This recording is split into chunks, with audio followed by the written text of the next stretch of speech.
There is a constant debate about whether men love bitches or weak women. Well, yes, men love bitches and women love scumbacks. Actually, this is not true. Think about it. When women talk about their favorite scum, it turns out that these scum have such charm. They know how to make someone laugh. They are attractive. They know how to give a lot of pleasant impressions, emotions, and buzz to a woman. And when men talk about bitches, they emphasize that they are attracted to pleasant emotions from a woman to the that is, no one falls in love with negativity. Therefore, learn to please people. Make them want to communicate with you. Make them feel good. Men love weak women? If men were attracted to weakness in women, they would choose the weakest, the most wretched. They would be drawn to weakness. They would find the most unadapted to life, the most pitiful woman. It's not difficult to find who has not eaten anything for a week, sick, dependent. A man simply does not want a woman who will command in a relationship like a commander. She will not decide for two, tell him what to do. They don't want her to be physically stronger than him. Neither men nor women are looking for bad relationships. Although later in the process of a relationship, out of ignorance, out of inability, they can build what was built in the end. Girls often go to two extremes. They either behave coldly, arrogantly, cynically, disrespectfully, and condescendingly towards a man. Or, on the contrary, they get stuck on a man. Think about him all the time and become dependent. Both are two extremes. Both are wrong. And a sign of a weak personality. Aggressive, cold people don't look as cool as they think they do. They always look unhappy. Aggression and coldness cannot attract. They even scare away animals, let alone people. People are drawn to where it is warm. Since birth. It's interesting that girls are so cold after they have pushed a man away with their cynical, arrogant behavior. What do you think is going on with these girls? They begin to suffer, blame themselves, and think about him. And they fall in love one-sidedly, turning into a second behavior model that sticks to a man. These cold girls are the girls who initially feel sorry for kind words on a date. And after the date, they walk around all the time. Something tugs at them, because they are torn by the desire to write a message to the man after him.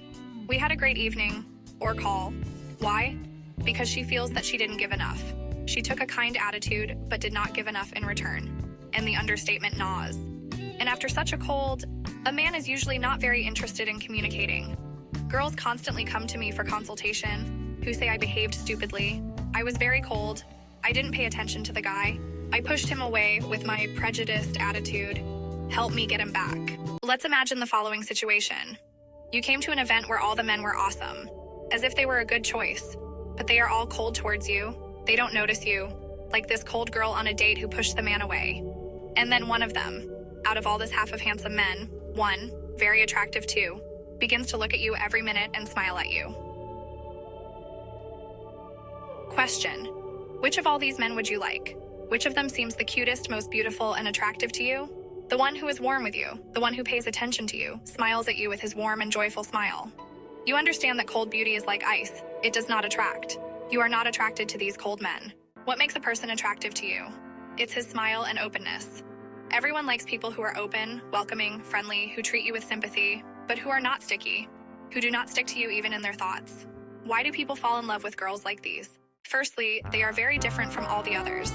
Sometimes to become such a girl, it's enough just to change the settings in your head a little, remove mistakes, and that's it. And she becomes many times more attractive and successful than everyone else. Secondly, a man is really interested in communicating with such a girl. This is a real mystery for him. He clearly sees sympathy from her, but she does not fall in love and does not try, like others, to grab him, marry him, or lark him. A man begins to think about such a girl with even greater warmth. Thirdly, on a subconscious level, both men and women define such a partner as the most desirable and attractive. You yourself fall in love with a man when he shows sympathy, but does not run after you, does not cling to you, is not sticky, not in a weak position, not pathetic. To understand how this works, let's turn the situation around and imagine that a man appears in your environment, and you clearly see that he likes you a lot. You see great interest in his eyes, in his gestures, in his facial expressions, in his words when communicating with you. At the same time, he does not stick to you at all and is always busy with his own affairs. First, you will note that he is a pleasant person to talk to, and you will be glad to talk to him again, then again. And if a man continues to behave the same way, and there are no big obstacles to your relationship, you will most likely begin to fall in love with him. By By the way, beautiful girls very often have problems in relationships. They are alone for a very long time and cannot get married because they think that men will fall in love with them by default. And this, of course, does not happen. How can we understand, imagine, and feel this here? Let's imagine that another beautiful girl has appeared on this earth. And what? Another beautiful girl appeared. Who is interested in it? No one is interested in her, if beauty is her only advantage. But at most, it may be interesting for men for one-time sex. For friendship, are you interested in a girl who is simply beautiful? No. And if a girl appears who is kind, friendly, open, cheerful, lifts your spirits, interesting in communication, generous with attention and help, decent, charming, then very soon she will have many friends. And friends, by the way, are additional opportunities in life. They are useful connections. They are information on time. Just, of course, you don't need to perceive your friends materially, otherwise they will quickly turn away. Well, what is friendship? This is your resource. These are your opportunities in life. That is, if a girl brings goodness and benefit to the world brings benefit to her. A very beautiful girl came to me asking why she is surrounded by scumbags, why she doesn't meet normal men. She really wants a relationship, but for some reason, no one cares about her. Let's start to sort it out. Let's imagine a man about whom no one cares.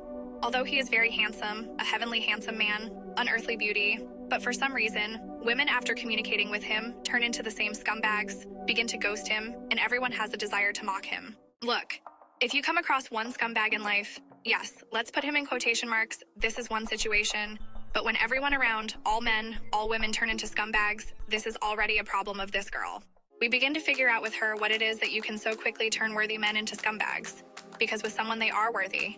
Because they open the door for someone, they look after someone, they care about someone, and with you become like that.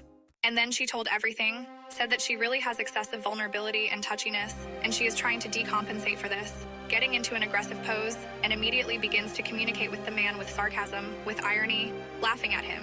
Yes, in some way biting jokes. Look, a couple of phrases are enough for a man in this case to turn into a scumbag, as she says. Any of your conflictogens can turn all members of the opposite sex into terrible and bad people. So if there are only scumbags around, if you are surrounded by bad people, look at yourself. There is something wrong with your behavior. Something repels them. Something turns them against you. If you are surrounded by mostly wonderful people, and sometimes there are those who treat you poorly, then this is normal. Not a single person escapes this. And even a Hollywood star cannot be liked by everyone. What should you do if a person behaves very incorrectly towards you, if he rudely steps on your boundaries, if he makes you feel unpleasant? Remember the topic of conflicts. How to distance yourself from a person because they are rude, unpleasant, some kind of attack on your boundaries. Pretend that this person simply does not exist for you. How you can be offended by someone who does not exist in any way.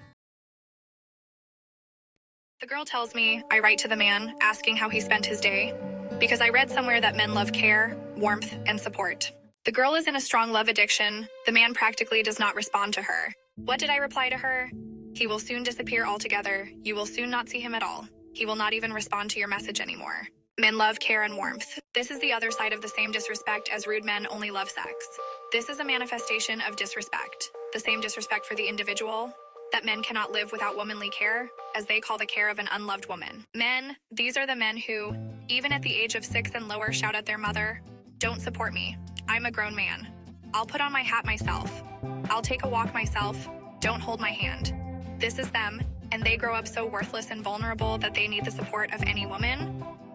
No, of course not. They achieve their goals perfectly. They build a career and business perfectly.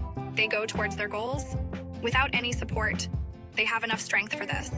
Because as a rule, they do not spend on the love sphere so much energy like a woman does. Yes, they write, indeed, they say this, I want female support, I want warmth and care. But from which woman? From my beloved. Therefore, when you become a beloved woman, the man himself will ask you. He will hint that he needs this warmth, needs care, needs support until you become beloved. This support is unnecessary. It will only finish you off. It will only destroy your relationship. When should you show warmth, care, and support? When is it truly warm and not intrusive? When is open borders? When the man himself has appeared to you, show warmth. But please do not overdo it with support. Always ask yourself a question. Is this person bothered of me? That's the key to everything.